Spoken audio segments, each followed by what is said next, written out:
Good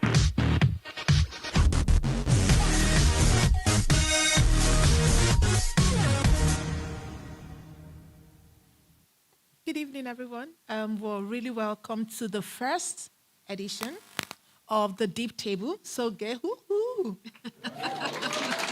Thank you.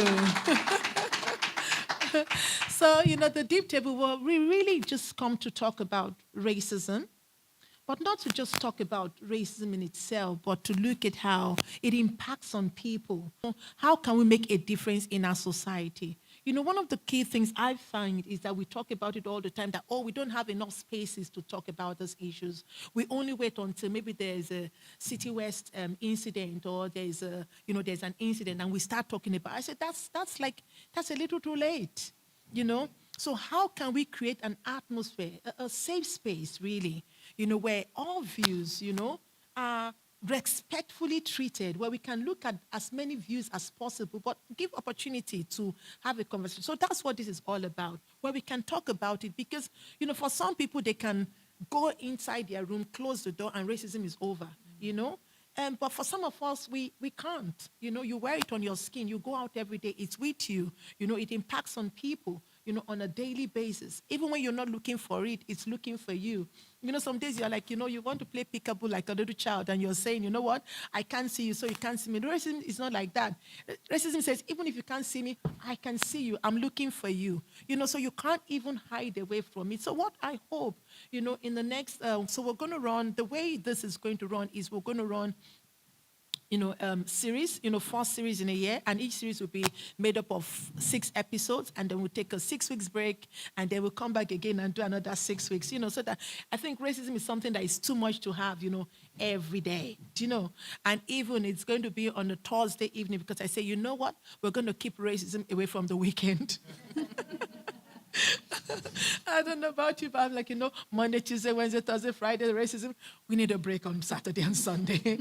So please, if you do perform racism, just keep it away from the weekend. Let us get a bit of break. But I have 4 amazing, 3, including me, 4.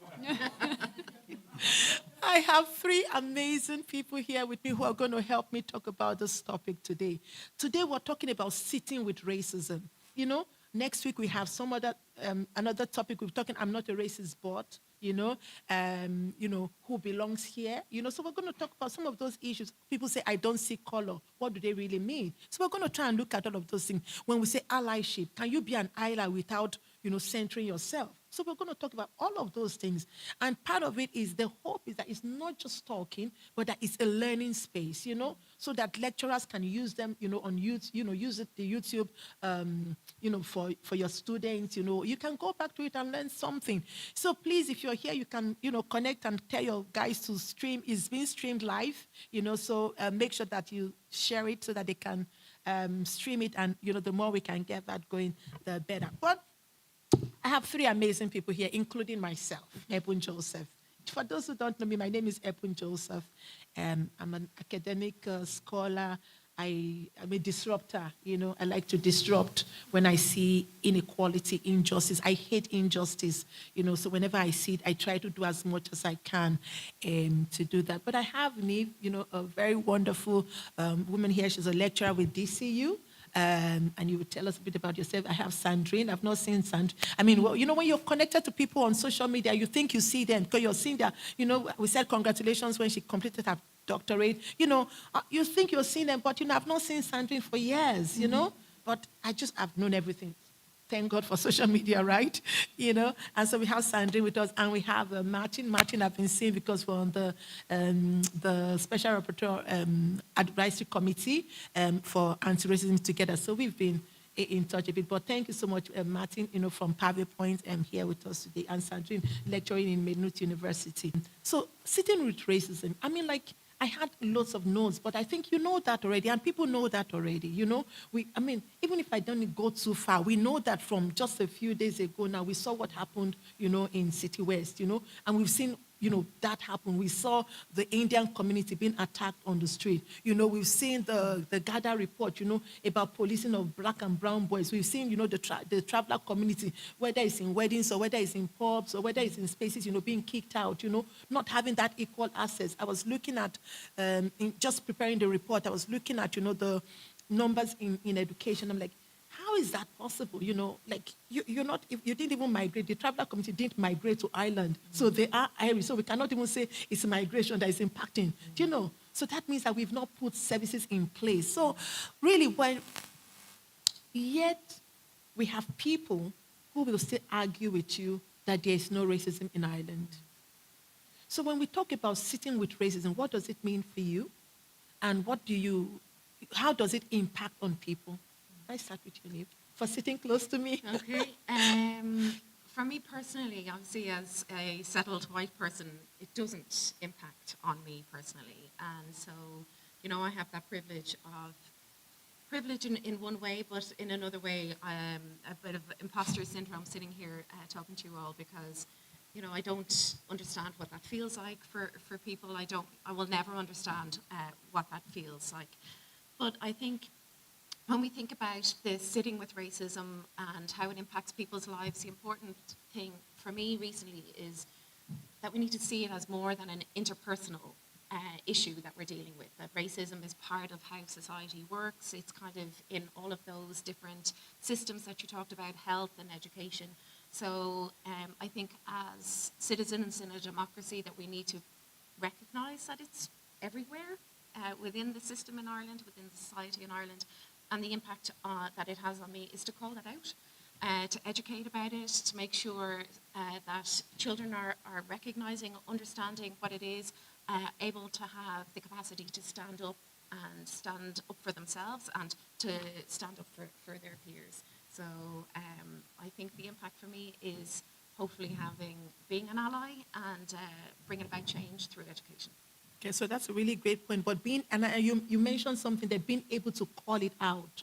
Most times I feel such a burden on me. Like, when racism happens, it's only, ethnic minorities, who are calling it out. I'm like, but we're not in some of those rooms. So where major racism is taking place, structural racism is taking place, we're not in those spaces. Because of my role as special rapporteur, now I'm in some spaces. And I get in there, and we're talking about a strategic plan for Ireland. And it's a white room. I'm like, okay, where are the travelers? Where are the ethnic minorities? Where is the 20%, So just being able to call it out, because if we're not there, we can't call it out. So who is going to call it out? There's Sandrine sitting with racism.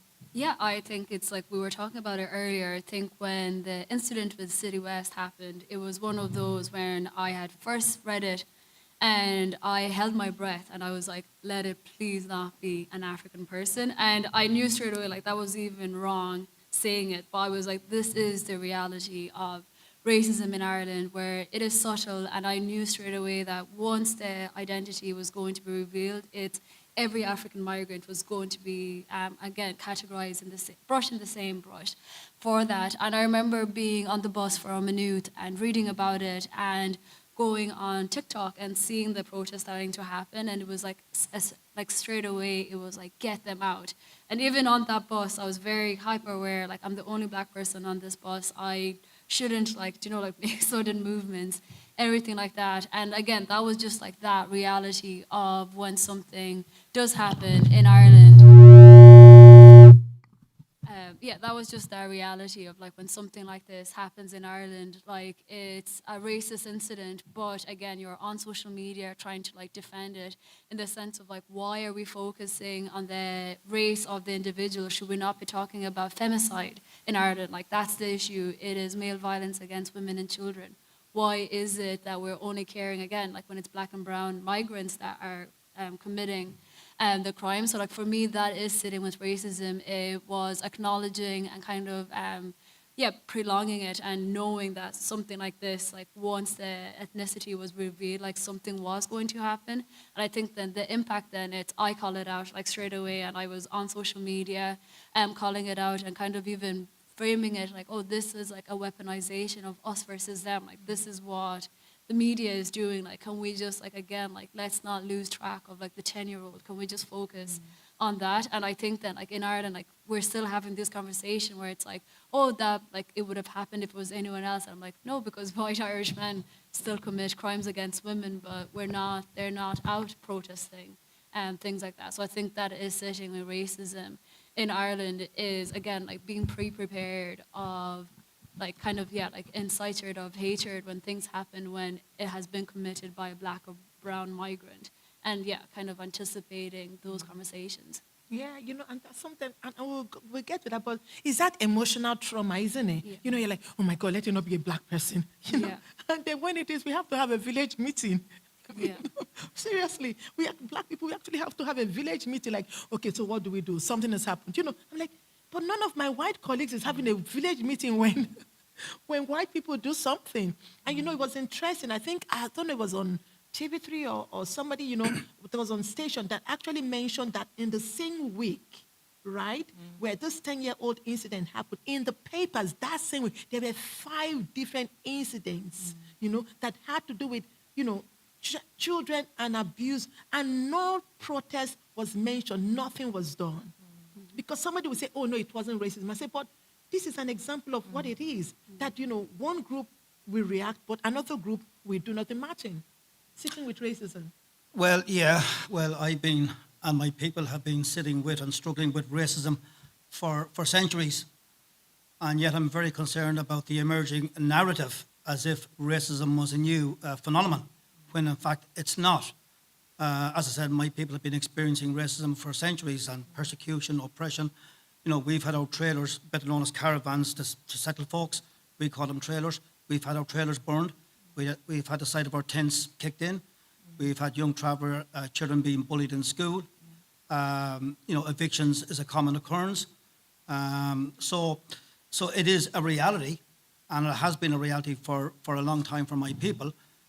And I would like to think we're beyond the stage of denial. Now, you might have a couple of individuals who were hell-bent on, denying people's experience of racism, and that actually adds insult to injury when your lived experience of racism, both individual and systemic racism, is being challenged and being denied. I think that actually does add insult to injury. But in the main, I think there is an acknowledgement within society that we have a serious problem with racism. And I think, a sign of that is the government adopting the National Action Plan Against Racism. I think that sends out a very clear message that racism is a problem, both systemic, individual. It's in our communities, it's in our housing estates, it's in our schools, it's on the streets. And that the state has an obligation to support and try and protect the rights of those who are vulnerable to racism.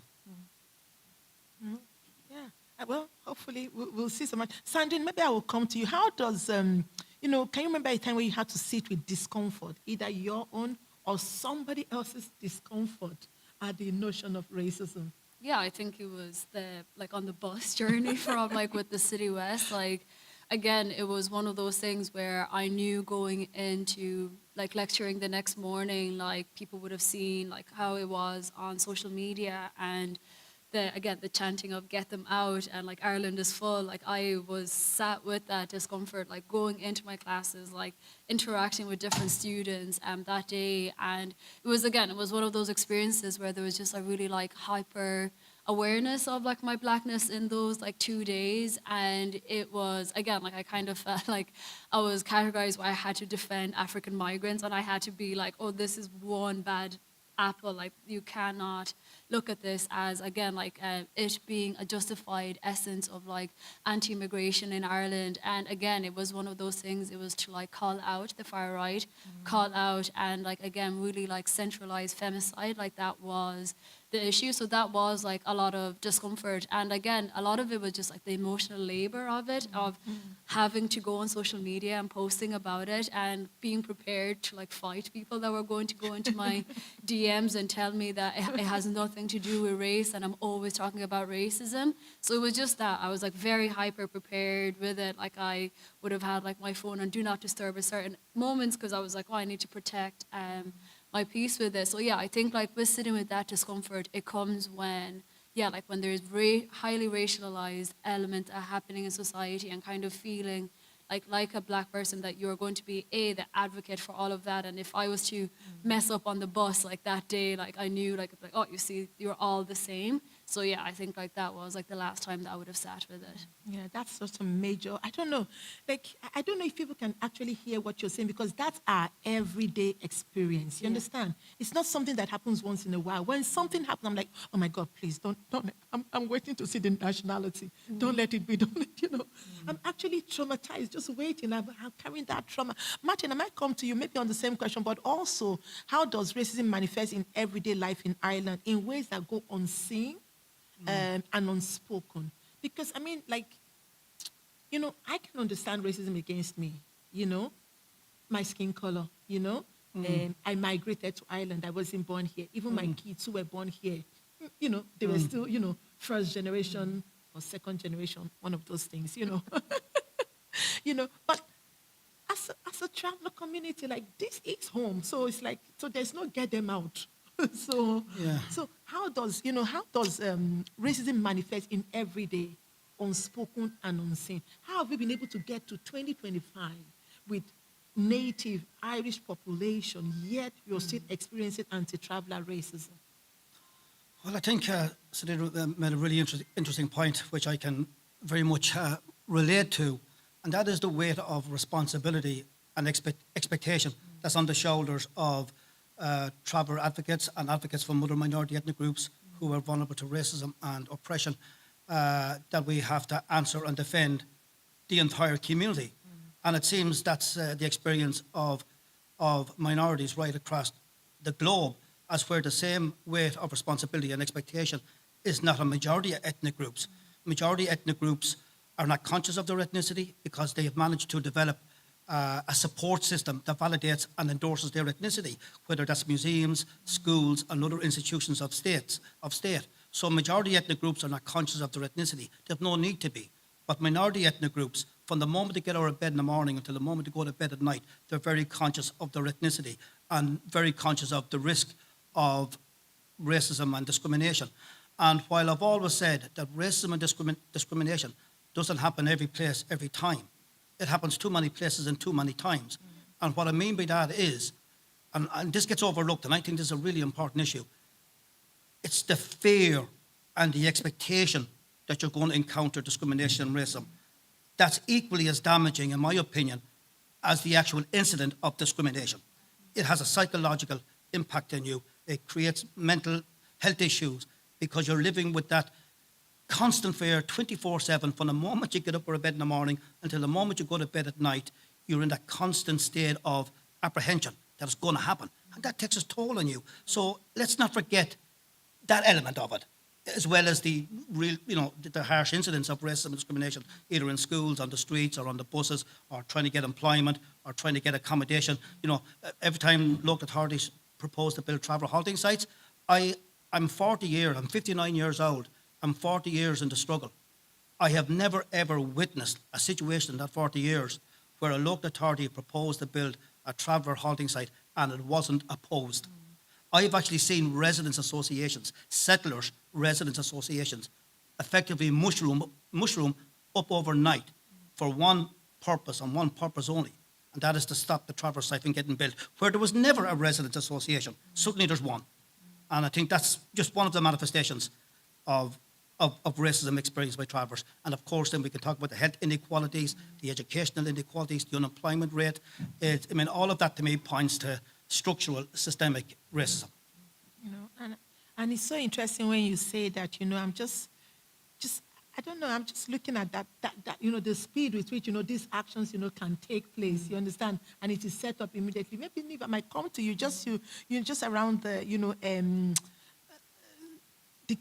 what kind of practices reinforces racial inequality in Ireland? What practices reinforce them? Well, coming from an educational perspective, I suppose we see them all the time, and I think Martin has already referred to a lot of them. There's a lot of deficit views of traveller children, and that can have an impact then on their educational opportunities. But I think as well, I mean, I'm very protected from the kind of experiences that Martin and Sandrine and yourself have because of my racialized identity, because I'm settled, and also because it's my identity that's put as the norm in schools and in the textbooks and in the curriculum. So I think that that's where it's reinforced as, you know, settled white person, and lifestyle is situated as the norm, and then anything that's, you know, considered minoritized or racialized as other than white or traveler is kind of positioned outside the norm. And we see how that can have an impact. There's a lack of representation in the curriculum, there's a lack of representation in the teaching staffs. So I think that, like, there's this kind of subtle normalization of a particular type of identity, not just in the education, in the field of education, but across Irish society. And that kind of constantly reinforces this superiority and othering of people who aren't racialized as white. And, you know, when we talk about sitting with racism, you know, people don't, you know, and I hear people try to talk about racism, but they don't mention the word superiority. You know, they don't mention but that's what racism is about. Yep. You know? Yep. So I look at people training on racism, I'm like, no, if you don't mention that word, you've missed the whole of the essence of racism. Racism is talking about one group saying, I'm superior to you. And that is the bane of racism. And so that's why most times it's not working, because people don't talk about it. We you know, we take baby steps around it, you know. I said, but racism is not nice. So I can't try to train about it in a nice way. The impact is really life transforming, you know. And so I'm happy you can, you know, go into that, because, and that's what sitting racism is, to really acknowledge, you know, the depths that are involved. Is one group saying, I'm superior, I deserve more, you know, I have a right to, you have no rights, you know, and all of that. But Martin, maybe I might come to you, and you know, Sandrine, you've mentioned it, and Martin, you've mentioned it as well. You know that a lot of people who have to deal with racism, we use a lot of emotional labor, you know. How can we protect ourselves? How can others help us? How can we protect ourselves, you know, in that space? Is there anything, you know, that we can do? Well, just to go back to your earlier point about racism, and you're absolutely spot on, Ebun. I mean, the core to it is an ideology, you know, that presupposes that some groups are superior and other groups are inferior. And that essentially is the doctrine of racism. And we do know that racism has no scientific or biological basis to it. It's a completely discredited concept. At one stage in our history, certain academics tried to suggest the theory that you can divide up the world's population into different races. It wasn't a human race. There were different races, and attribute certain characteristics and behaviours to them. And it was also actually introduced at a time, a major period of colonisation in world history in the 15th and 16th century. It was invented, as I said, by colonizers and imperialists to justify the slaughter and the genocide of indigenous peoples right across the globe. So it was a very deliberate rationalization to justify, as I say, genocide of indigenous peoples. So the UN and other esteemed academics have completely discredited the concept that you have races. There's one race, one human race. So I think it's important to point that out. In terms, I mean, for activists, in our communities, particularly for communities who are marginalised and experience racism, it's a hard old slog. It's draining, emotionally draining, physically draining, mentally draining, and at times you do despair. And that's why it's really important to have a good support structure around you, an organisation, a group of like-minded individuals who will rally around when things are not going so good, to give you that bit of moral support and encouragement to continue. Having family and friends who support you, who believe in what you're doing, all of that, sustains, if you like, the energy to keep going. But also another motivation is you want to leave something better behind you for your children and your grandchildren. Right. You don't want them to endure the bullshit, that you've endured and that your parents and your ancestors have endured for centuries. So every little incremental change adds up. It is important, and that's what essentially keeps me going. What if I be the God's advocate, because I don't like to be the other guy's advocate, you know? I don't like the other guy. So what if I be God's advocate and I say, well, you're activist. You choose it by yourself. You decide you want to do that piece. Nobody forces you to feel panic. So what would you say, Martin? I'm coming back to you. Yes. Well, actually, I wouldn't agree with that, Ebun. I think I'm a product of my time. There was a set of circumstances which haven't changed all that much, which we spoke about. Young traveling children being bullied in school, young traveling children having a segregated education system.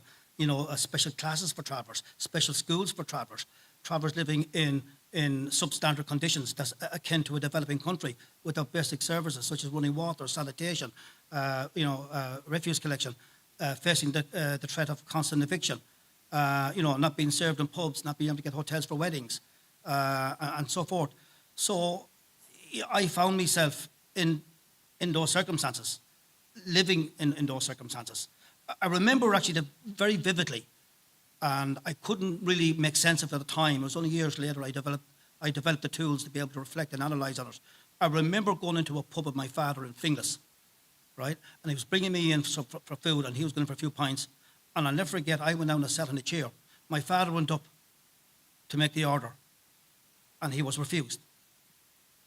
And that was I'd say that was about 45 years ago in Finglas. I was only a young lad, about 14 or 15. And that was my first experience of witnessing blatant discrimination. But of course, at the time, I couldn't fully comprehend or was I able to articulate it. So years later, I was able to do that. And that stuck in my head ever since. And that's another, something that keeps me going. It lives with you forever. Because, and I'm doing that because some people wonder, like, you should just stop, like, you should just stop, because sometimes, like, actually, no, the fight is choosing us. I don't know about you, Sandrine. Is the fight choosing you, or you choosing the fight? Yeah, no, I'd be the same with Martin. I think it's every circumstances that, like, you're kind of positioned in that it's very hard to, like, again, like, not analyze it and be like, oh, this is something that keeps happening, like, to me in that regards. Like, so, like, I remember, like, my first, like, racist incident, like, when I moved to Ireland, I would have been, like, 9 or 10. And, again, it was someone, like, wearing a glove not to touch my hand because they said it was dirty. So before, like in Kenya, everyone was black, so I would have never even understood that I was black until coming to Ireland. And again, it was asking my parents, like, oh, like, I've washed myself. And it was so innocent, but like that particular moment, like till this day, I'm 30 now and I still remember it. So like it was just in that, like, and again, being in school and kind of like certain teachers saying certain things and being able to be like, oh, they're not saying that to my white classmate, and even being very hyper aware, oh, I'm the only black person in this class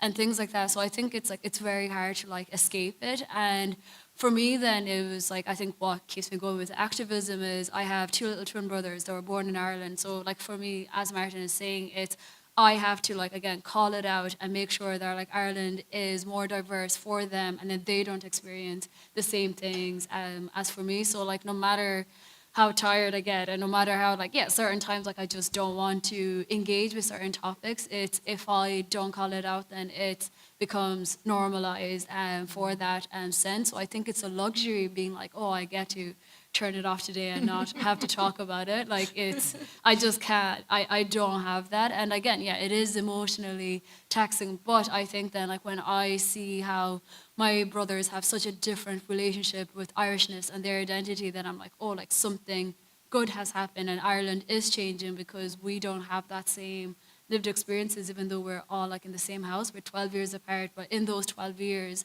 they're able to go to school and they're able to do GAA and feel Irish. For them, when I ask them, like, where are you from? Like, them is Carlo. Like, it's not, for me, I'd be like, oh, I'm Rwandese Irish, and I'll give you my whole life story. But for them, it's Carlo, the ga, and the roast dinner. Like, that is Irishness to them. So then, obviously, then I'm like, in 12 years, like, there have been, like, those changes with it. And I think it's because, like, again, like, I've been able, like, to talk to them about like racism and to tell them like if you're seeing this in class, call it out, and kind of have those more conversation where I wouldn't have had someone to have that conversation with. Yeah, but you say something, in America, they talk about the talk, the talk which they have to have with young boys. Don't put on your hood, don't drop, all those kind of things. But interestingly, in Ireland, we do have the talk as well, with our young kids, when you're going, don't stand in groups. We do have the talk, which we have just to try, and it's getting, I feel that there's more need to have it now, particularly with these sporadic attacks that we're having, because nobody's going to say, sorry, can I see your passport before I attack you? Do you know? They're not going to say, sorry, can you speak? Do you have an Irish accent? They're not going to ask you. They're just going to look at your color, and attack you. Do you know? They're not going to say, can you speak a bit? Nobody's going to ask you. But if I might come to you, like, how can allies, right? So we've heard about all of this emotional labor and all of this work we need to do. So how can allies help without centering themselves? Because that's a part where we begin to find a bit of, because we say it's about making space, not taking space. So how can, and because sometimes I start and then people tell me, oh, I used to be fat. And then they tell me about being fat, being tall, being in the UK. I'm like, stop. But they don't stop, but I just let them go. But tell me, how? Well, like you asked Sandrine, do you choose? I've chosen the fight. Okay. So I think that means that I have to understand what that means as an ally, so I have to be able to know what racism is, know how it's embedded in society. No, I'll never be able to understand fully the toll or the emotional labor that our colleagues here, our friends here have. But I think when it comes to a white ally, it's about knowing that sometimes it has to also hurt. It has to have an impact. So we need to be able to feel a bit of that discomfort, and maybe that there has to be a price that has to be paid. So one of the things that I think about when I think about an ally and discomfort is like in one of my classes, one of the students, so like 21-year-old, we were talking about migration and learning about migration and how you might do this with the children in your class, and critical thinking and so on. And so one of the students, was kind of pushing back. And so here we go, on the spot, and everyone else in the room, so everybody in the room was white, and everyone else in the room was kind of almost holding their breath. What's she going to do, because this student was, push back, we have a problem with migration, push back, racist undertones without saying, what he was saying. And, in that moment, that's where the discomfort lies as an ally. It's like, okay, well, I've chosen this fight. If I shut this conversation down, I could choose, okay, we're not going to talk about that today. But that's where the cost is. It's like, okay, I'm going to keep going, the to and the fro and the to and the fro, and hold the space and call out the misinformation, call out the disinformation, sit in how nervous that is as someone, maybe I'm going to say the wrong thing. Then also the fact that the students in the room are hearing these kind of myths about migration and so on. But I think that's where the cost is for us as allies is going, it's not always going to be easy. Like we can't step out of the fight, but actually sit in the fight, go through that, whether it's with family members, whether it's with people that you work with, call it out and sit in the discomfort to challenge that kind of myths and do a bit of critical thinking.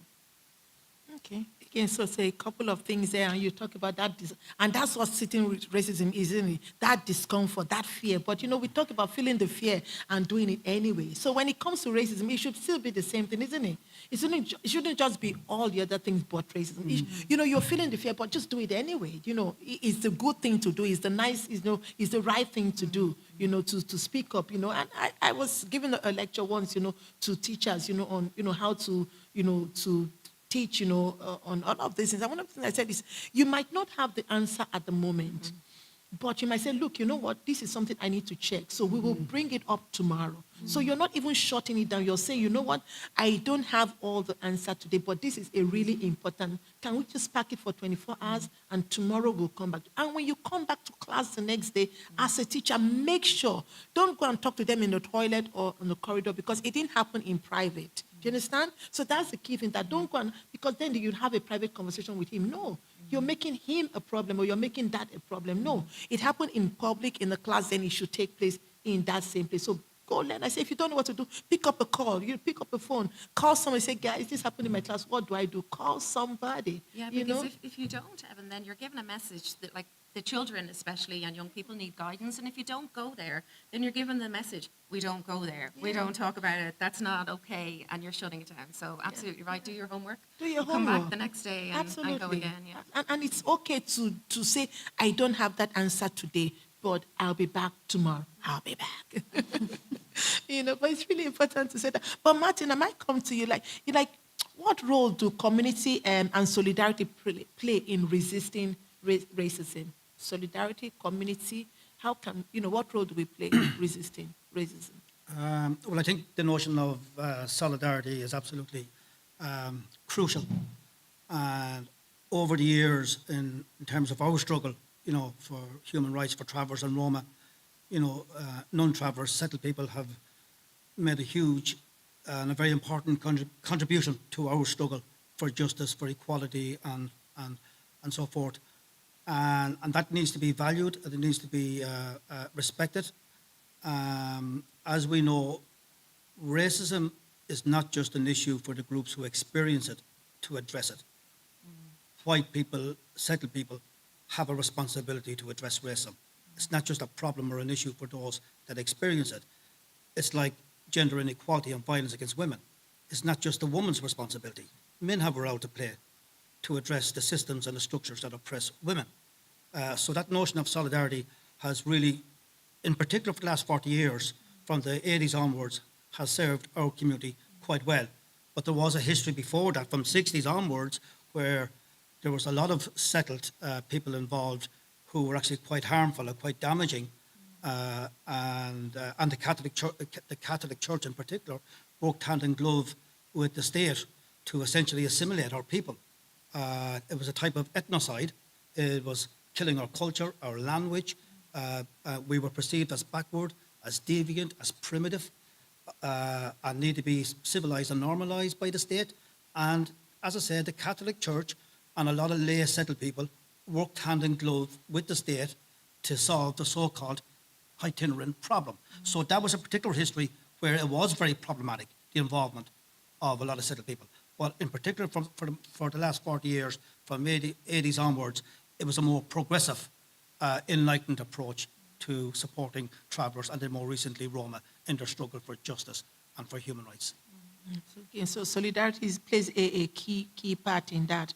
And maybe Sandrine might come to you, how can intercultural dialogue like this, how can intercultural dialogue like this, how can it make a difference, in raising awareness, to go to real change? Most times, I get invited to businesses and they want a 1 hour talk. I'm like, okay, I'll do the 1 hour talk because I'm still paid anyway. But, I'm like, I say, you do know that racism is 500 years old. So a 1 hour talk to address a racism that is 500 years old, how is that, but how can dialogues like this, help us to move from awareness to real change? Yeah, no, I think dialogues like this are really important and vital. And I think anytime I do talks, especially when it comes to racism in that regards, I always ask who's on the panel, because the one thing is I refuse to be a token black person when it comes to these kind of conversations. So I think even that before you even engage in those dialogues, being and a lot of the times I've been invited to do talks where I'm I don't think I'd actually be the best person for this, but here's contact information for other people. So I think even recognizing that, again, my lived experiences or my academic, I only have it to some degrees, but then there's other people that have been doing this work more than me and have again maybe more interactions with different communities. So I think for me there's that responsibility of even knowing when I should take part in a talk versus being oh, I have a friend who's able to do X, Y, and Z. So I think that is really important. But I think a lot of the times where some companies do want to have these intercultural dialogues, but again, it's oh, we'll do it only during Black History Month, but we will never do it ever again, so in October is a popular time for me to get emails, and I'm no, go and ask someone else. So I think there has to be intent, and again, it is being who is the targeted audience. Have you anytime with my students when I've done guest lectures on race in Ireland, I'd always talk about the traveller community, and a lot of the time it's so surprising. I'm wait, am I the only person that's again has come in and have talked about it? And again, with the best way that I always explain to students, with my racism, again, it's the skin color, but like how do we think about how like racism isn't just blackness? So it's even to detangle that, like these are like sociology students, these are students that you would think that they know that. So it's again, it's being like exposing different students to different communities that are experiencing racism and giving them different resources. But then again, the biggest thing is for myself knowing when to like talk at an event or when to be like there's someone else who's like a younger activist who I think they'd really benefit from that and kind of pass on their information. So like I think that's where it is. But the main element is like moving away from being the only token black person in this like a dialogue like that. So it's calling that out even before beginning that conversation of it. Again, so some really vital points there, what gives you hope, in this social climate in Ireland? Do you have hope? Because you're still, I have hope. Because I you're think we're lecturing. doomed. You're if we lecturing don't- in it. If we don't have hope, I think we're doomed. You give me hope. This panel gives me hope. I think that, like Martin started one of the earlier things he said is like that Ireland is very aware now of this problem of racism. So it's much more commonplace to be talking about it and to call it out. And although there are severe issues, obviously, with racism, there's also a counter-narrative. There's people doing the work. I think younger people are much more aware, much more politically savvy, justice-orientated, equality-orientated. So I think that is in the goes in, I suppose, in the favour of the Ireland of the future. I think from an educational perspective, the fact that we have a slowly increasing number of teachers from racial and ethnic minority backgrounds is a big plus. So I think if you look for hope, you'll find hope. Okay. Yeah. I would try not to show my hopelessness because No, don't. Don't. because I was saying, sorry. So somebody was trying to tell me that, it's getting better. I say it's getting better, but, particularly for the teaching profession, I'm like, it's getting better, but please, 400 students, only one black teacher. It will take us 1,000 years now to, if you put one part of her leg in Galway, the other part in Cork, then you take one part and put it in County Meath, like, you can't split her arm. I mean, in 1 year, 400, 400, only one black teacher. So we need to do something. Do you understand? Like Houston, we got a problem. Like what No, needs the to problem happen? is there, but it is slowly changing, slowly. Slowly So if we Okay, think I'll- about I'll try and what's acknowledge coming that. in, we'll hold on to the hope. We hold on to the hope. I'll hold on to the Martin, you were sharing, you were talking about the fact that, it's not a black problem or a traveler problem. Sometimes I want to say, you know what? You do know I didn't create racism, right? I shouldn't be the one fixing it, And I always try and use that example of COVID. I really love, no, I don't love COVID. But I love what we did during COVID. Because COVID showed me solidarity. Everybody wore a mask. Whether you had COVID or not, you protected your person. You protected your family. You protected strangers. You didn't need to know them. You protected yourself even from strangers. Do you know? We did that, And if somebody in the house got COVID, everybody fed the person. Do you know what I mean? Like, there was just such community, around COVID, and helping people, calling, checking on people, all of that. So, Martin, what gives you hope? Well, maybe before I get to the hope, it would be remiss of me if I didn't take this opportunity to raise a really important issue. And some people made reference to the far right. Of course, that's a concern, not just the far right on our streets, but also the rise of the far right in parliaments right across Europe. It's very, very dangerous in terms of the ideology and the venom that they're peddling, scapegoating and creating division and fear, in societies.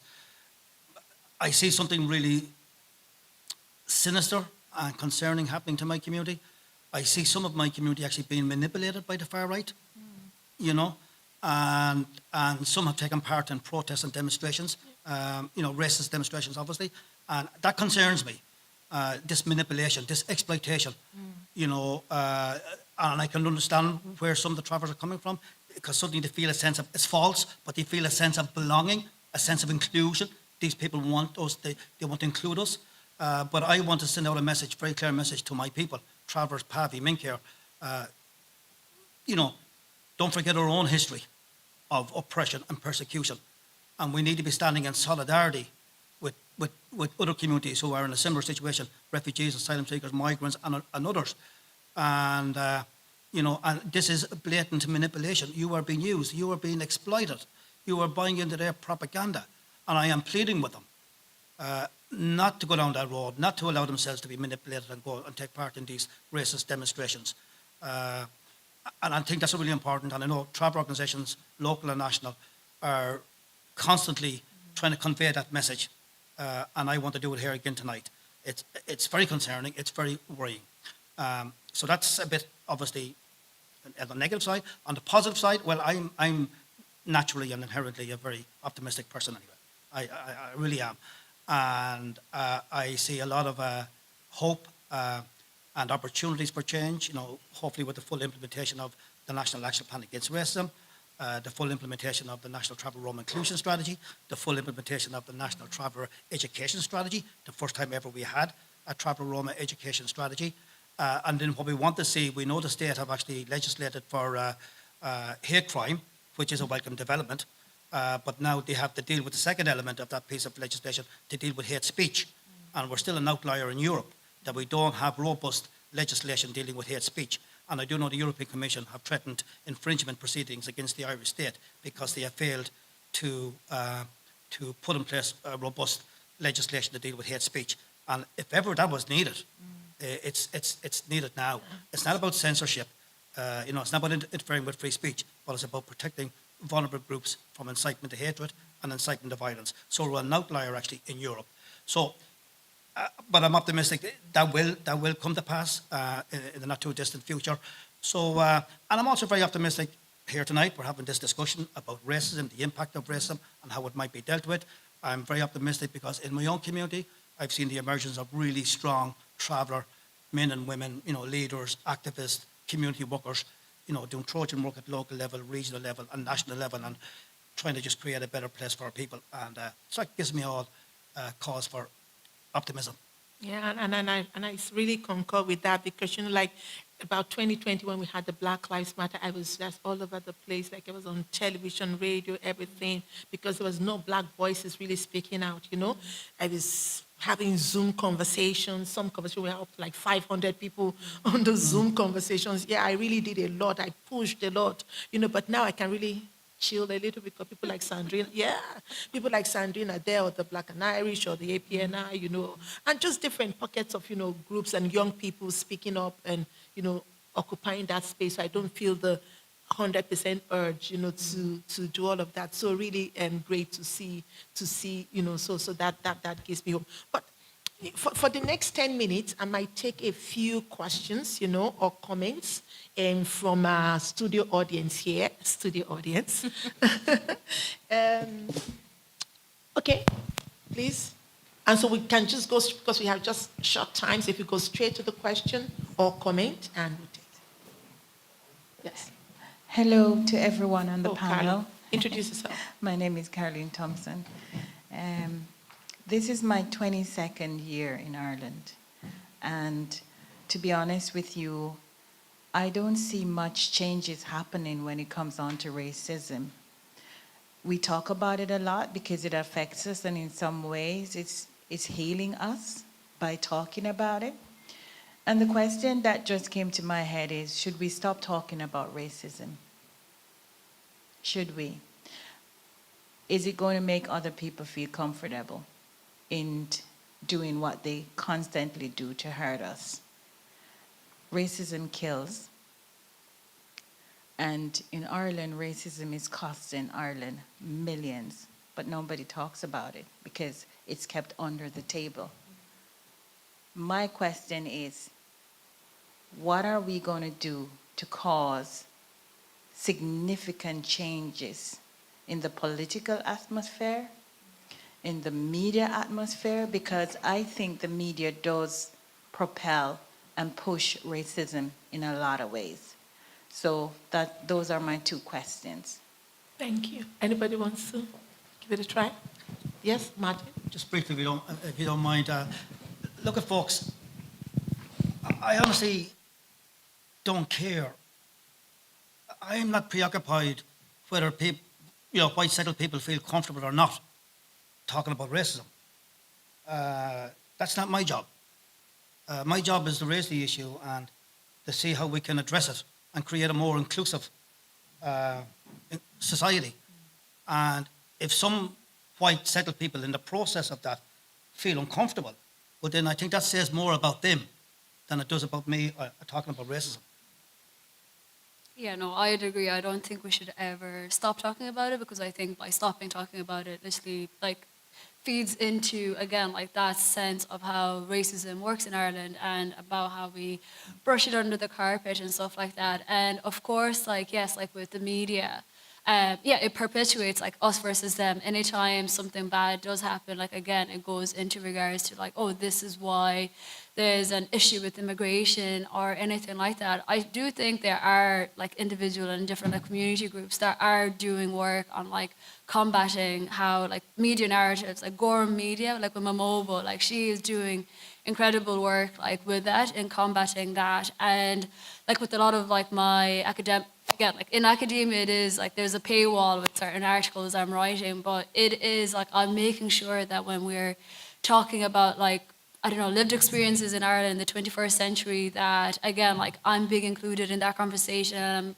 making advocacy for like, again, like different community groups. So I don't, like, it is exhausting in that sense, but I do not think like we should ever stop talking about it. And change is happening. It is just taking longer. But I do think there are like specifically just like with the younger generations that they're able to call it out. Like it's in schools, like they're in all out, like with my little brothers, like again, like when anything would have happened, like they knew to report it, they knew to call it out. Like my parents now are feeling more comfortable and like more confident in talking about racism to us and things like that. So I do think like it is, change is needed, but like the only way to do it is keep speaking about it, because again, if it makes people feel uncomfortable, it's as Martin said, like that's on them. That has nothing to do with us in that regard.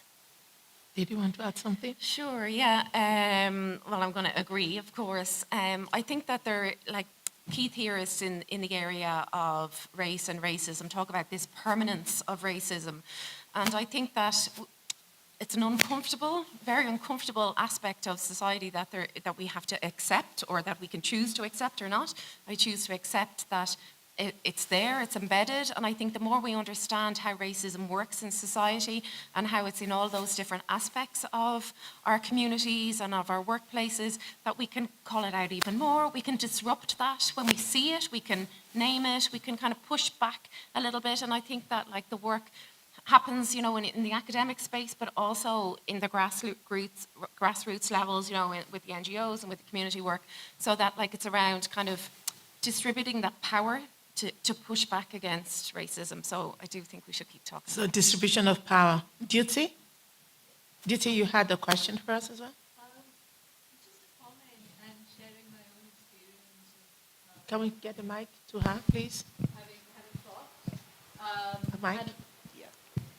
Just to share an experience that I've had while teaching over the years is, and I mean, there's a space for hope in the sense that when you start talking about racism in Ireland, a lot of the times what I've seen is other students coming in and calling out microaggressions in class. So that is a cause of celebration and hope, I think. But the other thing is, if you are a person of color in the classroom teaching about it and nobody else is, then like, you know, the pressure of all of that on you is quite significant. Like I particularly had this experience last year when I was addressing, like, you know, the slogan, Ireland is full, and basically quoting, like, you know, there's this statistic of how many empty homes there are in Ireland and what it would take to basically house the 15,000 homeless people and addressing their accommodation needs. And like, you know, the whole sort of conversation shifted because of this one student who kept pushing back and, like, you know, trying to, but again, there were other students who came in, so that kind of shifted the balance a bit. But again, like, you know, sort of shifting the narrative when it's done by, you know, non-white, a person of color, it's quite a lot actually.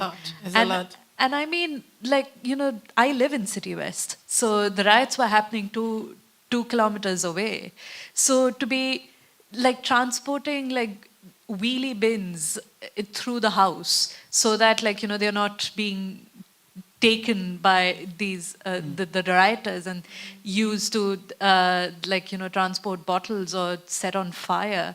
That's not a nice feeling, to be feeling like unsafe in your own house. So that's quite a lot, like, you know, feeling uncomfortable, unsettled in your own house is quite a lot. Like, I think, yeah. And there's those a are- lot of that going around, you know, like Yeah. your kids are going out, you're Yeah. like, where are you? Text me, where you know, even going to work, if they don't come, you know, all of those kind of things are happening, you know, like if you're going down the street, I mean, our tricolor now, you know, I'm like, you do know that tricolor is a thing of pride, is a thing of significance, is a valuable, significant thing. But now it's creating fear. If you see 3 tricolors together, you cross to the other side. In fact, you just turn back because you don't know, you know, and that should never be. Like in war, I don't know, you know, I don't know too much history, but in those days, I think that in war, like if you could seize their flag, you know, that's a sign of, you know, defeat. So if you know, if the far right, you know, use of the Irish tricolor is causing us to walk away from it, to run away, to have negative, we have to take it back. There are things, you know, they start silently and people don't say anything. And, you know, it's a evil prevail when good men say nothing. You know, we're waiting until it comes to our door. But look, we'll take this comment and we'll come to Kunle and then, okay, a few more comments. Okay, there was one here. She had a hand up before Colin spoke. And then we'll take you. So we'll go straight to the point. Sorry. I just have a quick question. If it would be very nice to hear your background or just an introduction about the rest of the 3 speakers, because I do know about your work, Ebun, of course. But I'm sorry if I missed the introductions, but it would be very nice if you could just introduce yourselves. I don't know your full names, so it'll be very It's nice. my fault, so I just let you introduce yourselves. Name start. Niamh McGurk. I am a lecturer in DCU Institute of Education, and I work in the areas of intercultural and ethical education. My main identity in the professional space is as a primary teacher. I was originally a primary teacher, and now I'm working with teachers. Yeah, Sundrine De Hero, and I'm a lecturer in Maynooth, and my background would be in English literature, but I write a lot about environmental racism and Black and Irish culture. Martin. How you doing? My name is Martin Coppers Collins. You can call me Coppers, and I'm the co-director of Pavy Point Traveller and Roma Centre. So we'll take from Kunle here. Shay? Shay? He had his hand. So because I'm looking at all of you from here, so I'm saying, Shay, he had his hand up. Yes. Hello, everybody. My name is Kunle. I will make it quick. I have a suggestion first, and probably an insight. And the suggestion would be, what we are doing here today is very epochal, very insightful. And so I would want, if it's possible, Dr. Ebun, that next time when you are having this, maybe if it's possible to have on the stage, on the podium, one person with a dissenting voice. Like, we are trying to understand what racism is. And we have everybody on the stage speaking eloquently, thank you everybody, speaking eloquently about how damaging it is. And it will be very interesting to have somebody, if it's possible, maybe one of the people doing the riot, and approach them. Would you be willing to come to my event and having them sit there and try to convince us why they do what they do? That would be my suggestion, if it's possible. And so, on a personal level, I would quickly, within a second, try to express what racism is from my own position. As an African person living here almost 25 years, it always occurred to me that racism, for many people like me, would be just a word in the dictionary until when you step into Ireland. And it's like a rug being pulled under your feet. Racism, as we are talking, I feel a kind of, it was interesting to me, the question Dr. Ebun was asking, sitting with racism. And as I'm sitting down here, many thoughts were coming to my head and what almost seemed poetic, like I was thinking racism is having degrees, having PhD as an immigrant and still having to do menial work to get by. Racism is not being allowed or not being given the opportunity, even though you are cocooned into a corner as an adjunct lecturer and you're doing the work, the students like it, but there's no possibility of you becoming a permanent lecturer in the same university that you had PhD in. Racism is telling your children, having the talk with your children about what they do in America, the talk they give in America, but in an Ireland perspective, it's like, you know you are Nigerian, you have to work hard more than an Irish person. That's racism. Racism is having to be the responsible one, having to be able to talk reasonably, even when you are being hurt. So I can go on, but I think this is very interesting. This is very good. I can only say thank you. Well done to Dr. Ebun. Thank you so much. Thank you so much. Shay, we'll give her that. Thank you so much. My name is Caroline Bisikwa, and I also want to add a voice to thank you so much. I'll just straight hit on something that I think maybe we can hopefully have a positive change. Like structural racism is present here in Ireland, and we really need to push the policymakers. I am a teacher by profession myself. I came in here, I'd done Bachelor's of Adult and Community Education, and I was teaching in secondary school for more than 10 years. But when I came here, all that was back. They couldn't, I said, okay, is it possible? I was registered by the Teaching Council, and up to now, I keep renewing with hope that maybe sometime I'll be able to teach. But anyway, leaving that aside, the reason why I'm saying we could push for policy is that when I told the Teaching Council, is it possible you've qualified me that I'm a registered teacher, can you help me be able to teach? There's like, no, you have to source that yourself. Then when I went to the ETB, where I could be able to teach, they said, okay, maybe you just have to have experience of teaching in Ireland, which I didn't have. So, okay, I'm now working in hospital. Can you give me, during my times when I'm not working, to be able to, as a volunteer teacher? Oh, they don't take volunteer teachers. So how in God's name? And that is exactly what I'm saying, that we need to push for policy.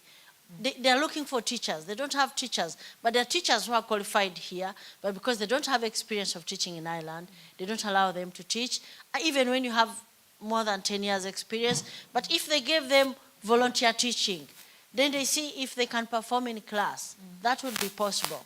Another thing is about speaking about racism wherever we are. It's very important. I work in St. James Hospital, and I've witnessed, like sometimes even when you look at the leadership positions, you can count on your fingerprints, especially people from Africa originally, that they are highly qualified, they are performing very well, but how many clinical managers do we have as having leadership positions? You can count them. It could be one or two. Is it because they don't qualify or they don't perform? But I mean, that's something that we can leave it. Then even among the staff as well, sometimes we have to endure. When a patient, I witnessed one of the agency staff, the patient squeezed his balls so hard. And then I told him, why don't you report that? Oh, what will they do even if I report, you know? And she just kept quiet. He was a person of my color, and I felt like crying. I was so sad, you know. We witness this every kind of other day. Okay, And thank we, you. because we don't speak up enough, but let's continue speaking and something will happen. Okay, thank you. Just, I know Helen McIntyre has a new policy out, but I say, you know what, I'm not going to look at that for now. Just I'll deal with all the whole thing. But there's a new policy out, just something around Yeah, there is a new policy around people who have recently qualified abroad can do their kind of apprenticeship first year in Irish context. Now, also the Teaching Council have changed some of the processes around getting qualifications from outside Irish context, and so they had might be worthwhile having a look at their website again. But the point is taken so clearly. There are barriers upon barriers. There are hurdles for people to jump over, and it should not be so complicated.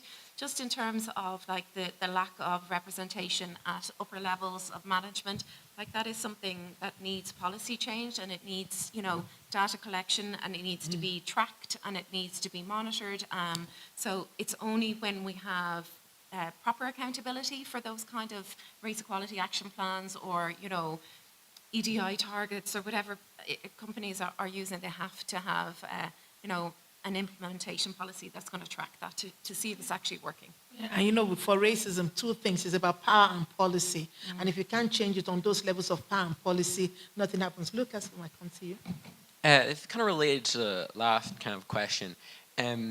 Like, when you're facing like apathetic like systems and structures and like organizations, like was it earlier I was learning about this new like structure of helping kids with their mental health by using systemic viewpoints. But one guy said like he couldn't do that because his investors for his organization would pull out. There's a lot of pushback to sometimes anti-racism because it's considered political or it's controversial or people don't want to talk about it. But when you're standing in the middle of the road between racism and not racism, you're ultimately in a way helping the people who are racist. Yeah. I have a question for like the speakers is how do you confront a situation where you are like trying to change a system or a structure or organization that you do not have like the manpower to confront, that you don't have like the support that you need, but you're still stuck in the structure, you're stuck against the structure? Yeah, I think I would take it from like an academia perspective. So like again, like I've done my BA, MA, and PhD in Ireland, and it is like when I first did my BA, it would have been like in Irish literature. And one of the things I was like, okay, if we're doing Irish literature and Irish history, why are you not teaching about Black people? Why are you not teaching about traveller community? Like I didn't even know that history until like in my master's and things. So like one of the main things I would have done then like in UL was finding the allies that had the permanent job, and it was asking for guest hour lectures. So like in sociology, when we're doing like introduction to sociology, I would cover it in regards to Black Irishness and things like that. So a lot of it, like especially like in academia, it's a very like in Ireland, like it's still a very wide space, but I think there are allies there that allow you to like again give you the space. So like Imanuth, Aoife, I've worked with Aoife like 5 years, and every year she gives me like I go into her class and we're doing Black consciousness, we're doing like Blackness, and again in global citizen education. So I think in that sense it's like one thing I've really had to learn is not to feel despair. It's find the help and find the people that again have that permanent job, and it's how do we decolonize the curriculum? Because students want to learn about environmental racism, they want to learn about Ireland being diverse, they want to learn about minority writing in Ireland, because like again, like they're young and they're curious, and like this is like they want to learn it. So I think in that sense it's finding those allies, finding the people who have that permanent job, and it is getting them to again like create that partnership where they allow you to give you like 2 hours with their student to talk about it, because it makes such an impact. But it's like not feeling despair, and again there is always going to be at least one person in that department that wants to listen to what you wants to listen to what you're saying and give you that opportunity. I think I also have a hope. My hope is that allies will not wait for us to come and have to do that. You know what I mean? I said until allies actually say, you know what, there's such a shortage of this, we need change and we need it now. You know, it can't be us on the outside saying, you know, bring this change. The allies who are there, who have the permanent jobs, whether in academia, in industry, in hospitals, you have to say, you know what, 80% or 20% of our staff is this, or 30% of our students are these. We must have that diversity. We need it. They must make the demand. And until that is happening, civil rights movement worked not because black people took to the streets, but because white allies stood with them and took it on as their fight, you know? And so when you keep, you know, I mean, like, when you're not even in those positions, it's difficult to fight from the outside. And most times minorities are on the outside, you know? Anyway, we have just 5 more minutes. And Martin, did you want to say something? Or? No, that question actually reminded me of a very famous quote from an Irish statesman in the 18th century, Sir Edmund Burke, when he said, the only thing necessary for evil to triumph is for good people to stand by and do nothing. So standing by and doing nothing is not an option, I would say. Otherwise, I think you're complicit in perpetuating racism. So people have an obligation, a moral obligation, to raise their voices when they see injustice, when they see racism. In terms of structural change, there is no magic wand, unfortunately. We're in for the long haul. But I think gradually and incrementally, I've witnessed some structural changes concerning Travers and Roma. Not enough, obviously, within the education system. Within our Angar Síochána, we've seen, you know, Travers being recruited, special targeted initiatives, you know, targeting underrepresented groups in various disciplines, whether that's in medicine or whether it's in law or and so forth. So I think having special measures targeting underrepresented groups, supporting them, looking at entry criteria into these institutions. Are they exclusionary themselves in terms of the criteria? I mean, were they written by settled people for settled people? Does it not validate other people's experiences and other people's learning from other jurisdictions, or even here in this jurisdiction? So that needs to be looked at, because, you know, there can be inbuilt biases and unintentional discriminatory practices in our recruitment strategies. So anti-racism training, intercultural training, equality codes of practices, target initiatives are all important. Data collection, that's absolutely crucial, Niamh. Having data collection so we have the evidence to develop more targeted policy interventions. So all of these are very important tools in creating cultural change within various institutions. Again, it's really difficult for us to succeed in spaces that was not created for us. Do you know? When they were being created, they were not expecting travelers to be there or ethnic minorities to be there. It wasn't created for them. So in 2025, that means we have to then look at what does Ireland look like today and what do we need to put in place for everybody who lives here to belong here. So we have we're going to take these 2 last questions, John and Mary. Oh. You should follow my mic. You should follow my hand. Okay, but we'll take your question quickly. Sorry. Okay, my name is Blossom, and it's a really deep table today, yeah? And I'm so glad to be in this place today. I'm not here to criticize anybody about this, what racism is all about. But in academic structure, I just want to ask if it can be, I don't know if it's too big for me to ask or it's a silly question, but if it can be, you know, if there's a cost in it, or if it can be, I heard you said, you made mention about policy. If it can be, there can be a cost on it for people to be aware that there is a lot of damage being done when it comes to racism, because they don't know what they are doing. So if there is a cost on it, and everybody knows, and there is a policy over it, everybody knows what it takes. So I believe when you read it, when you go to school, because before you can publish the student for the labor market, for them to face, they might have read it or read it, study the course, what racism is all about, go through it, then coming out, to no, you don't want anybody to be a victim, or you don't want to, place yourself or place somebody in a victim of a racism. Because people are dying in silence. A lot of damage is being caused to people, you know. So I believe that if in academic structure, if there's something called racism course on its own, because it's a big word on its own, because when I have to sit down to look at it, it's so many meaning.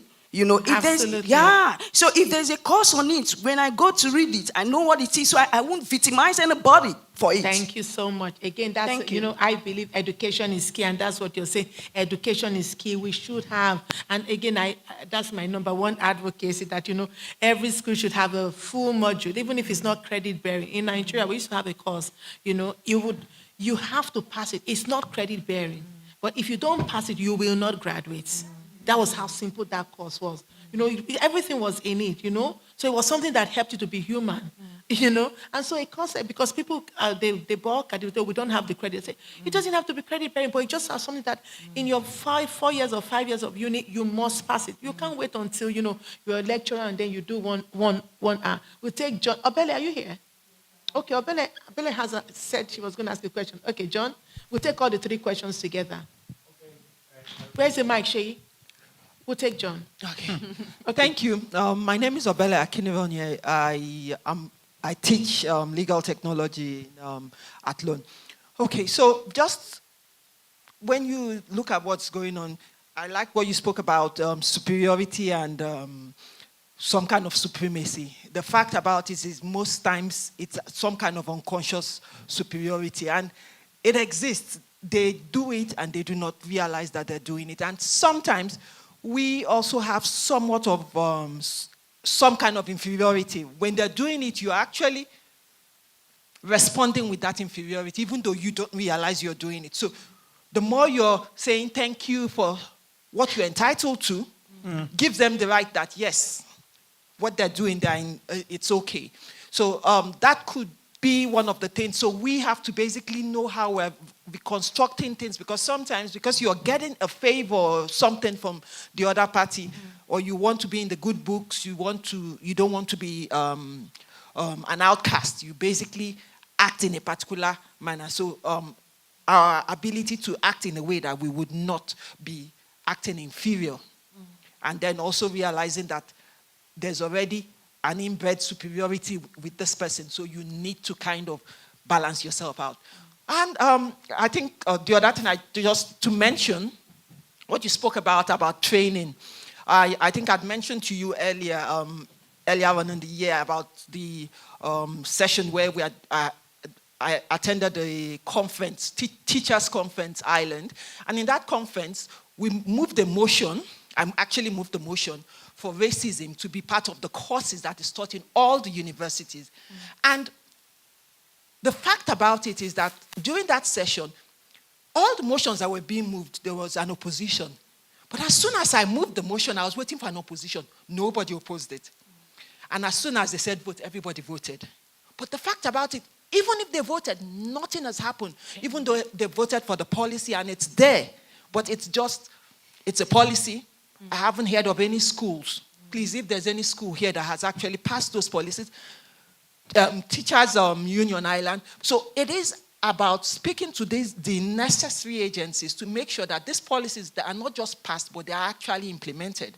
Because it is not the laws that are the issues. It is actually enforcing those laws and making them know that someone is watching. So we need to continue having these conversations. If we stop having the conversations, exactly what they will do, sweep it under the carpet.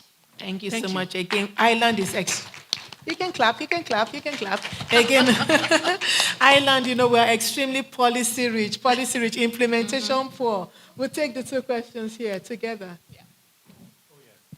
Thank you. And again, it's really, when you mentioned hope, that's what I said. I might say something. I want to thank you all. I learn so much every time I come to one of your talks or your Zooms. They're incredible. And just keep going, because that's the way forward. The hope is that I don't know anybody from the far right, personally. which is great because that means there's not that many of them. The power they have seems to be extraordinary. But there's lots of things happening. We're in the inner city next week having a similar kind of conversation, and I hope people come to that as well. Shelter from the Storm, it's called. It's very exciting. The whole thing about superiority is so strange to me, and I'd love, as you say, to have somebody on the panel who'd be willing to come up and talk to us about why do you feel that the need to be superior is because of low self-esteem or no confidence in themselves. So it's really a sad thing. So again, I take great hope in you all, and I've learned so much from you again, Martin, that from the traveller perspective as well. We need so much more of this, so thank you very much for that. There is hope. There's more of us who care and who want to fight, I don't like the word fight, who want to speak up for injustices. There's so many of us, so let's keep doing this together and making it happen. So thank you very much. Thank you so much. Mary is behind you. Hi. Thank you so much, Dr. Ebun Joseph and the panel. It's been such a, I can't stand up quickly. It's been such a great thing just to hear all the contributors. But I wanted to say something about the Irish flag. When I moved with my husband to the place where I am, it's a nice place in the suburb in Palmerstown. And anyway, he passed away. And I had an amazing lot of racist stuff going on in my area. I used to have to go to police the whole time. And still nothing happened. Because they would say, oh, it must be this, it must be that.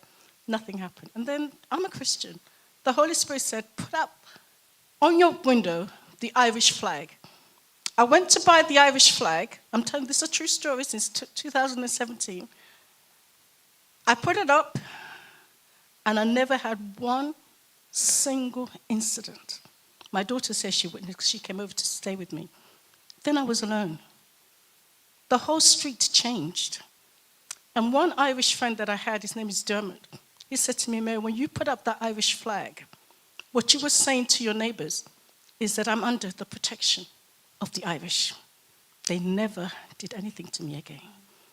So I'm saying, maybe we need to put an Irish flag. We need to take all it of back. you get your Irish flags in Take front it of back. Take it back, because when we come under that flag, it is not a weapon, it's a protection.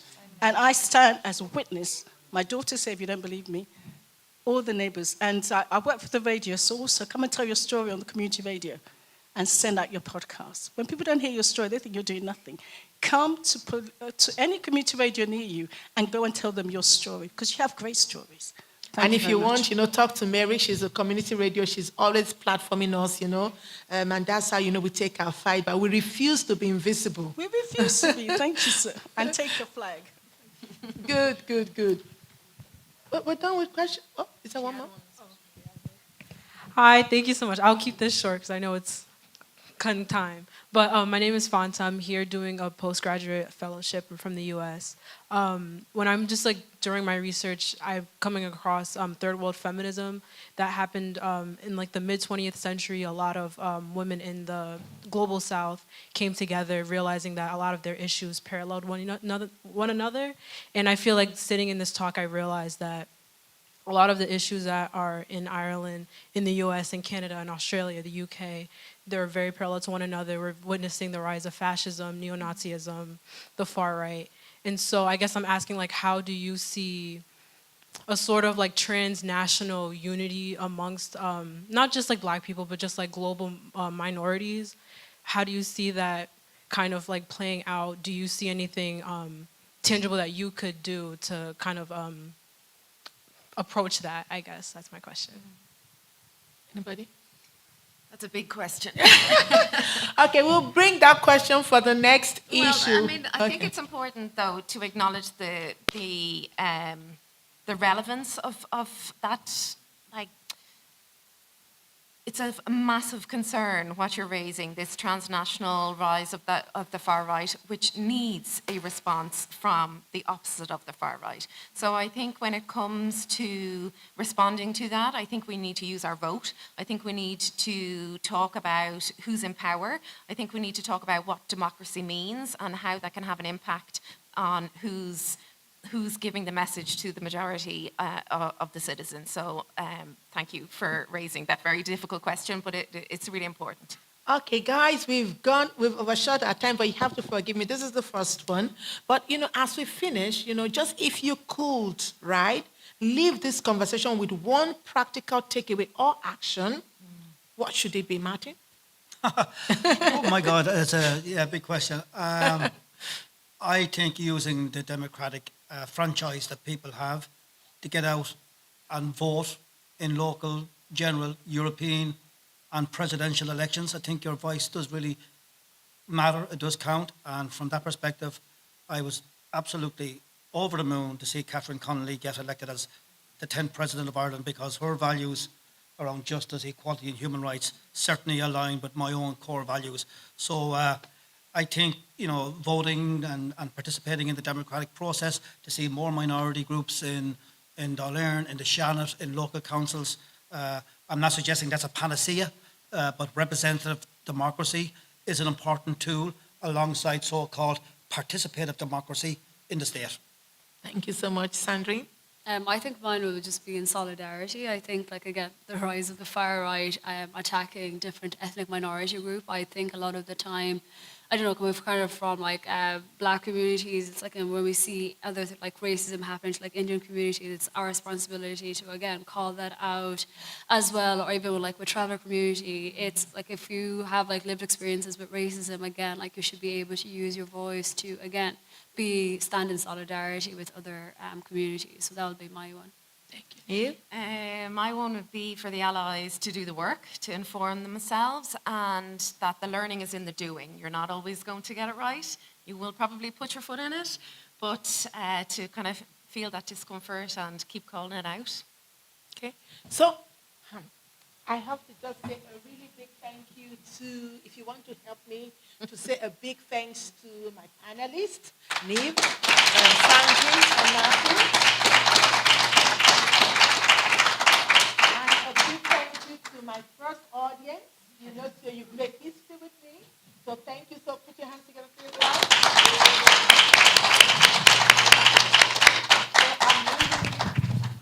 So did I leave my mic? Okay. So, just to say a really big thank you. And again, if you have any question, any comment, any issues you would want us to talk about in the next 5 weeks, please remember to send us an email. It's out on YouTube. Share it, and then share it again. Mm-hmm. And then if you want to be in the audience or you want to be in the panelists, respectfully, I don't care what views you have, but only condition is if you're on the panel, it has to be a respectful presence on the panel, for respect for the audience. Then please shoot me an email and we can have you in. So thank you all very much. And then it's the DEeP table.